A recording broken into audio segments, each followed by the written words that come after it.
여러분, 안녕하세요. 오늘 우리는 아주 특별한 탐구의 여정을 떠나볼 건데요. 바로 서양 철학의 비밀 풀기입니다. 철학이라고 하면 벌써부터 머리 아프고 두꺼운 책이나 엄청 복잡한 말들이 떠오르시죠? 저도 다 압니다. 하지만 오늘 저와 함께 이 이야기들을 쭉 따라가다 보시면요.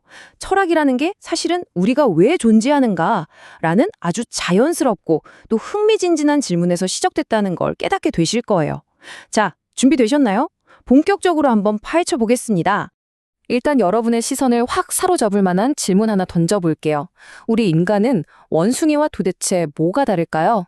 믿기 힘드시겠지만 우리는 원숭이와 DNA를 무려 98.6%나 공유하고 있습니다. 거의 똑같죠? 하지만 오늘 우리가 할 모든 이야기의 진짜 출발점은 바로 그 남은 1.4%의 차이에 있습니다. 이 아주 작은, 정말 쥐꼬리만한 1.4%가 우리에게 엄청난 선물을 줬거든요. 바로 스스로 생각하고 이성적으로 판단할 수 있는 사유하는 능력 말이죠. 그냥 배고프면 밥 먹고 감정을 느끼는 걸 넘어서서 치밀하게 생각하고 근데 이건 왜 이러지? 하고 질문에 던지는 힘. 이 힘이 바로 동물과 우리를 완전히 갈라놓은 진짜 핵심입니다.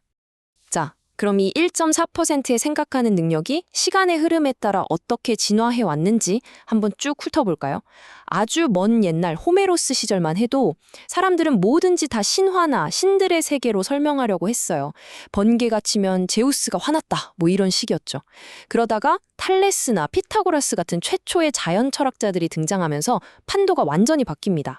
신의 눈이 아니라 진짜 사람의 눈으로 세상을 보기 시작한 거예요. 물질의 근원은 물이다. 아니다, 우주는 숫자로 되어 있다. 이러면서 물리적인 진짜 본질을 파헤치기 시작했죠. 그러다 마침내 소크라테스에 딱 이르러서는요. 이 탐구의 렌즈가 외부 세상에서 우리 인간의 내면으로 확 꺾이게 됩니다. 드디어 역사상 처음으로 나는 도대체 누구인가? 라는 궁극적인 질문을 던지게 된 거죠. 이 시기, 소크라테스와 플라톤은 인간을 아주 파격적인 시선으로 바라봤습니다. 플라톤의 생각은 이랬어요. 우리의 이 물리적인 몸, 육체는 단순히 껍데기가 아니라 영혼을 꽁꽁 가둬두는 임시 감옥이거나 심지어 무덤이라고 생각했거든요. 어차피 언젠가 썩어 없어질 덧없는 것이니까요. 반면에 우리의 영혼, 그들은 푸시케라고 불렀는데 이 영혼이야말로 이성을 지닌 영원한 진짜 나라고 본 겁니다.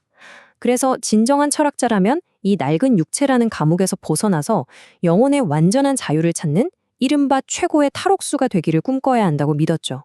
이런 철학적 믿음이 얼마나 강렬했는지 잘 보여주는 아주 극적인 에피소드가 하나 있어요. 바로 소크라테스의 마지막 순간인데요. 플라톤의 기록을 보면 사형 선고를 받고 감옥에서 독배를 마셔야 했던 소크라테스는 놀랍게도 단 하나도 두려워하지 않았다고 합니다. 오히려 엄청 기대에 차 있었다고 해요. 이상하죠? 왜 그랬을까요?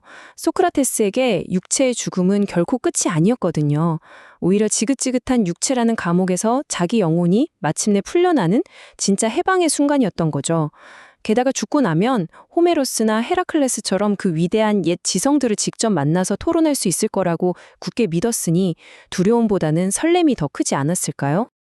자, 그렇다면 그토록 그들이 목숨 바쳐 사랑했던 그 철학이란 게 정확히 뭘까요?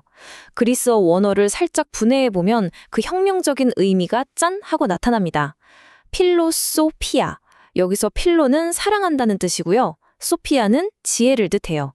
즉, 지혜를 사랑한다는 거죠. 근데 이게 왜 혁명이냐면요.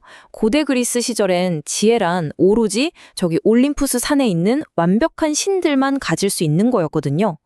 그런데 감히 한낱 인간이 나도 내 머리로 지혜를 깨닫고 사랑할 수 있다라고 선언해버린 겁니다. 신들의 전유물이었던 지혜를 인간의 구역으로 쏙 빼앗아온 거죠. 인간 지성사에서 정말 엄청난 반항이자 위대한 도약이 아닐 수 없습니다. 아, 여기서 진짜 재미있는 상식 하나 알려드릴게요. 우린 왜 이 멋진 필로소피아를 지혜사랑이라고 안 부르고 굳이 철학이라고 부를까요? 이게 19세기 말에 일본의 니시야마네라는 학자가 서양 단어를 아시아권 한자로 처음 번역하면서 생긴 일인데요. 처음에 그는 발할 희자를 써서 희철학이라고 번역했어요. 풀이하자면 현명해지고 지혜로워지기를 간절히 바라는 학문이라는 뜻이었죠. 그러다 시간이 흐르면서 앞에 희자가 뚝 떨어져 나가고 지금 우리가 쓰는 철학이 된 겁니다. 결국 이 단어 속에는 지혜를 간절히 갈망했던 우리 인간의 마음이 아주 고스란히 숨어 있는 셈이에요. 꽤 낭만적이지 않나요? 자, 이제 심호흡 한번 하시고요. 철학 초보자들을 가장 공포에 떨게 만드는 끝판왕 단어, 형이상학을 마주할 시간입니다. 이름만 딱 들어도 벌써 막막하시죠? 뭔가 현실이랑 완전 동떨어진 뜬구름 잡는 소리 같기도 하고요. 요즘 같은 과학 만능 시대에는 더더욱 쓸모없는 말장난처럼 느껴질 수도 있습니다. 하지만 너무 겁먹지 마세요. 오늘 제 이야기를 끝까지 다 듣고 나시면 이 무시무시해 보이는 단어가 우리 삶에 얼마나 꼭 필요한 녀석인지 아주 완벽하게 이해하게 되실 거라 장담합니다. 자, 이 복잡해 보이는 단어에서 정말 반전인 게 뭔지 아세요? 그 기원이 진짜 어이없을 정도로 단순하고 물리적이라는 겁니다. 옛날에 아리스토텔레스가 죽고 나서 안드로니쿠스라는 사람이 그 논문들을 쫙 정리하고 있었어요. 일단 눈에 보이는 세상에 대한 책, 즉 자연학이나 물리학 책을 먼저 묶었고요. 그 다음에 눈에 안 보이는 영혼이나 윤리 같은 어려운 주제를 다룬 논문들을 물리학 책 바로 뒤에 실적 껴넣었단 말이죠. 근데 그리스어로 뒤에가 메타거든요. 그러니까 말 그대로 물리학 뒤에 있는 책이라는 뜻의 메타피직스가 탄생해버린 겁니다. 참 쉽죠? 동양에서는 이걸 좀 더 멋있게 형태 이전의 본질을 연구한다 해서 형이상학으로 초월 번역을 한 거고요. 그래도 형이상학이 철학에서 정확히 무슨 역할을 하는지 아직 확 와닿지 않으시죠? 걱정 마세요.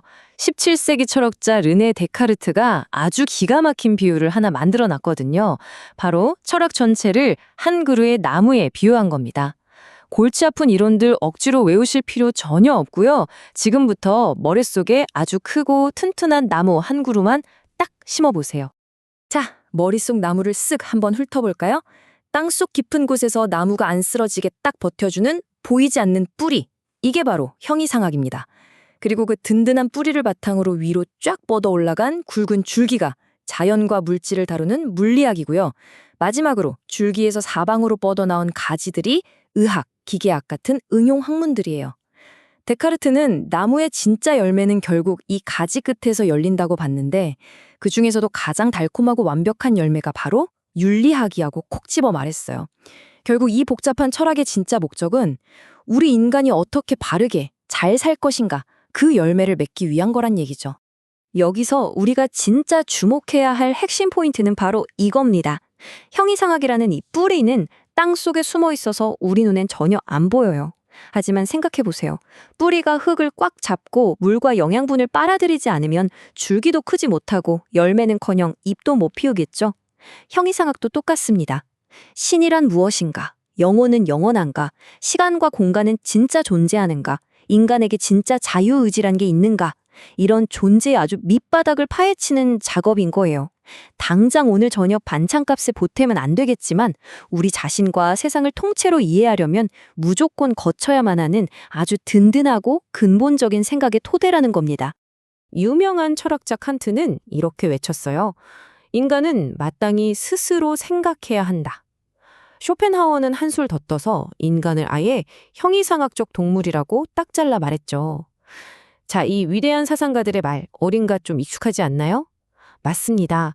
오늘 맨 처음에 말씀드렸던 원숭이와의 차이, 바로 그 1.4%의 유전자 이야기로 다시 돌아오게 되네요. 요즘 세상이 당장 써먹기 좋은 실용적인 지식만 최고라고 쳐주고 형이상학 같은 건 고리타분하다고 무시하기도 하지만요. 이 끝없이 왜? 라고 묻고 눈에 보이지 않는 것들을 끊임없이 사유하는 능력. 이것이야말로 우리를 그 어떤 존재보다 가장 인간답게 만들어주는 우리만의 엄청난 특권이라는 사실을 꼭 기억하셨으면 좋겠습니다. 자, 어느덧 오늘 탐구의 끝자락이네요. 마무리는 여러분의 뼈를 묵직하게 때리는 시대를 초월한 소크라테스의 한마디로 대신하겠습니다.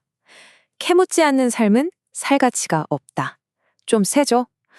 오늘 우리가 함께 살펴본 여러 사상가들의 발자취가 여러분 마음속 깊숙이 잠들어 있던 그 1.4%의 호기심을 톡톡 건드려 깨웠기를 바랍니다.